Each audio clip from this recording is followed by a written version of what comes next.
Caught my fiancée sexting her toxic ex, wedding cancelled without a second thought. That isn't the last chapter though. I slept with the person she detested the most as payback. Yep, I emailed her all the sultry pictures. I used to work for a major American financial firm about 6 years ago. I was 32 years old and had a successful career at the time. I thought I had a lot of room to develop, and everything appeared to be heading in the correct path. I met Emily for the first time during a work conference I attended around this time. She was witty and smart, and we hit it off right away. We kept in contact after that, and a few months later, we began dating. Although I'd been in relationships previously, there was something about Emily that felt unique. Together, we had a great time, and everything went rather smoothly. We realized after a while that we were in this together for the long run. As soon as things between us became serious, we started discussing future plans, such as moving in together, getting married, and starting a family. Everything seemed to be going smoothly. After a few years of dating, I proposed to her on her 29th birthday.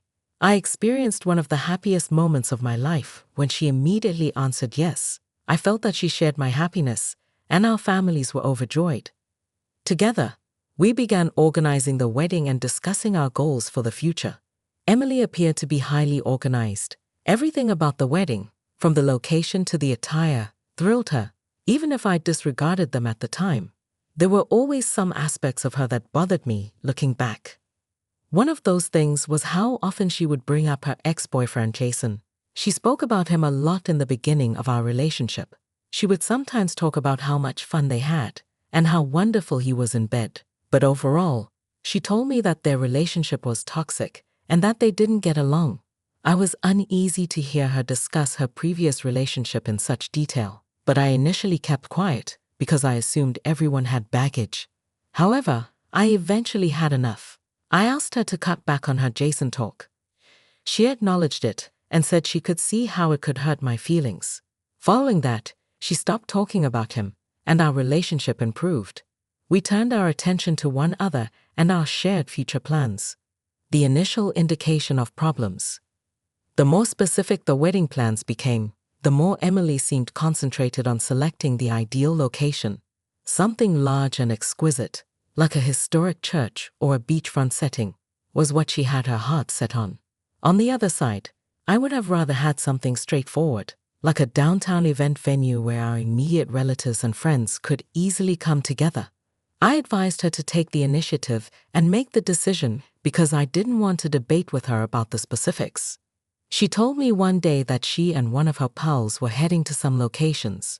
She had already been managing a lot of the wedding preparation with her friends, attending tastings, trying on clothes, and so I didn't really think much of it. I thought everything appeared regular.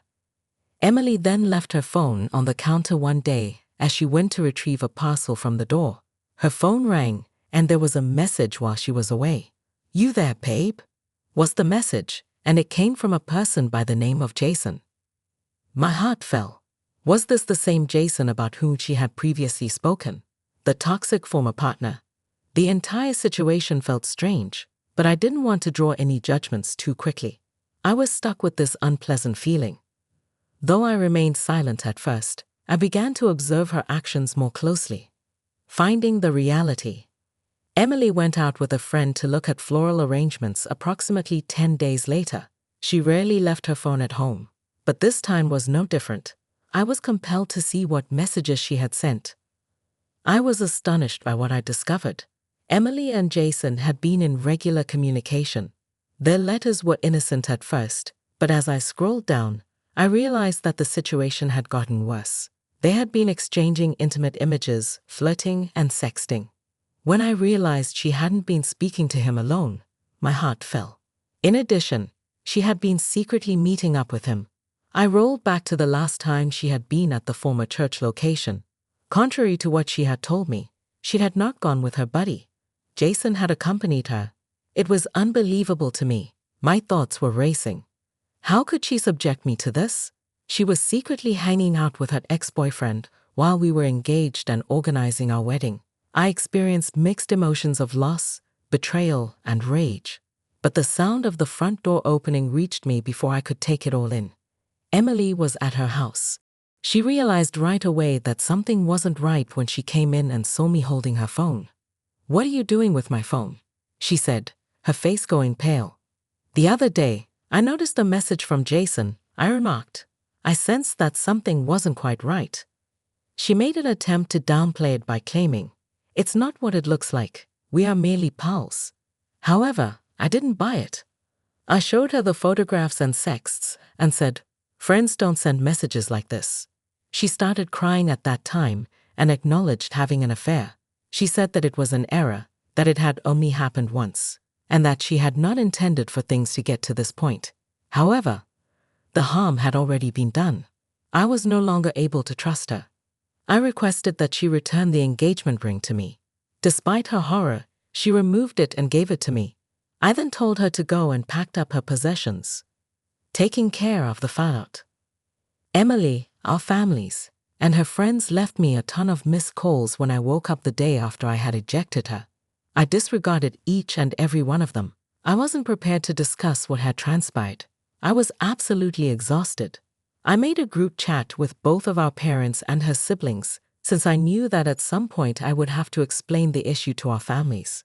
I explained everything to the group, including how I learned about her extramarital affair with Jason, the lies she told, and the reasons I was unable to proceed with the wedding. Once the message was sent, there was a brief period of silence. My dad then gave me a call. He said, "Son, you did the right thing. I'm sorry this happened." His help was much appreciated. To help lessen the sorrow, other family members also came out to offer their support. But the feeling of betrayal I experienced persisted despite all the help. Emily and I had been together for 6 years. She threw away everything we had planned for a life together for a guy she called toxic. I was getting more and more enraged every day because I couldn't stop thinking about her and Jason. That's when the notion of retaliation first entered my head. The scheme for retaliation. Even though I knew taking retribution wasn't the best course of action in light of what had transpired, I was unable to let go of my rage. I wanted to make Emily suffer the same misery she had caused me. I chose to concentrate my vengeance on Emily rather than Jason. I soon realized what would hurt her the most after giving it some thought. She'd named a few women throughout the years that she just couldn't stand. These were women who had gotten under her skin for various reasons. I reasoned that if I become close to those women, it would upset her deeply. Emily was particularly disliked by 3 women in particular. One was Sarah, a co-worker whom she perceived as being overly self-important. Lisa was another. She had been duped by a former friend. Lastly, there was Mia, with whom she had a constant sense of rivalry. Sarah was the first person I spoke with. I messaged her on social media and struck up a conversation. We arranged a date, and before I knew it, we had become friends. I made sure to get some pictures of the two of us as we ended up staying the night together. I then spoke with Lisa. I traveled to see her because she resided in a neighboring city. We got along great, just like Sarah, and I spent the weekend together. I continued to chronicle everything by taking more pictures. At last, I pursued Mia. We didn't get together right away, but in the end, we also began dating.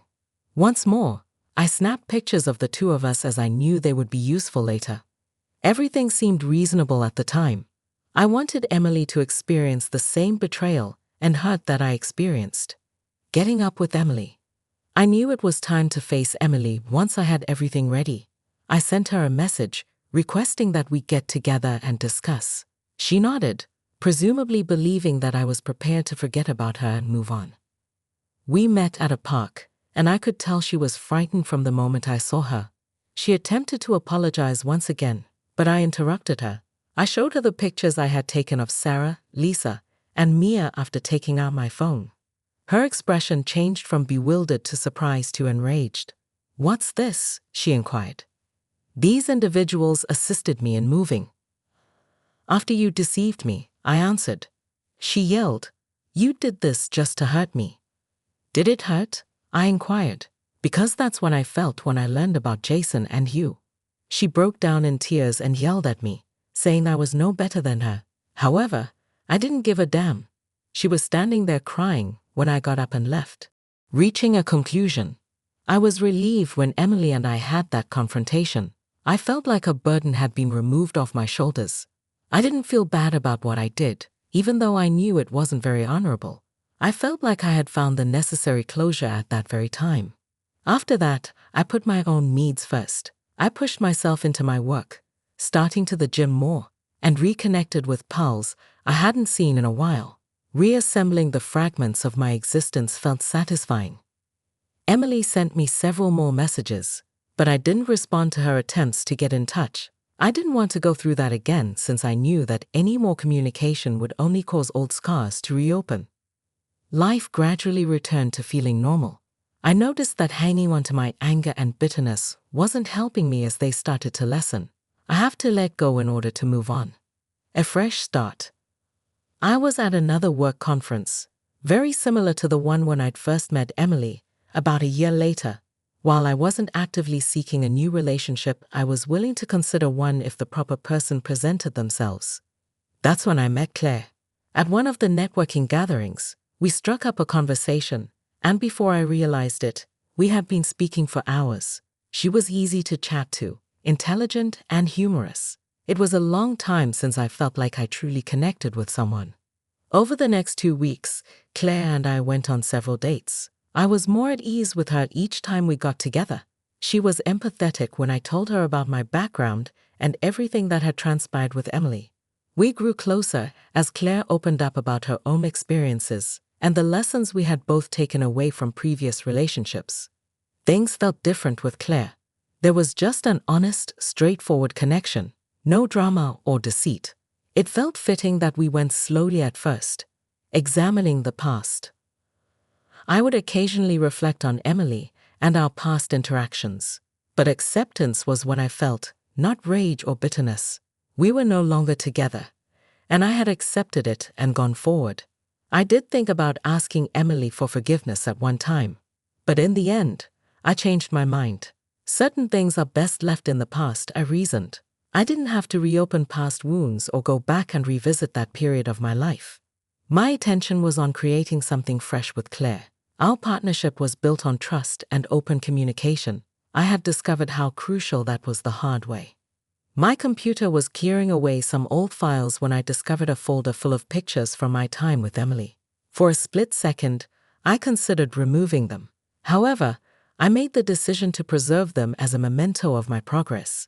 Even if they weren't all positive experiences, those events helped to mold me into the person I am today. Forward-looking. Over the months, Claire and I got closer and closer. We traveled together, spent time with each other's families, and supported one another in our careers. I wasn't aware I was lacking that feeling of a true cooperation in our relationship previously.